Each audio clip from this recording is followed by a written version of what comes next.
Hementxe gaude alegazioak aurkezteko, 7.000 bat alegazio lortu ditugu abiaduriko tren, lokaletik pasatu nahi diguten abiaduriko trenan kontra.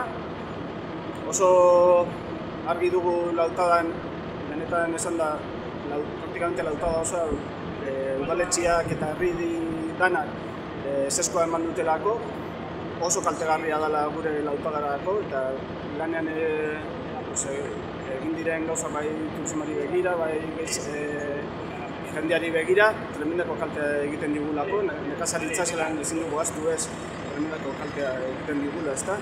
Eta horretarako hementxe gaude oposaketa hori egiten, ezta? Hemen ditugu traktoreak eta oposake ikusten da, ez?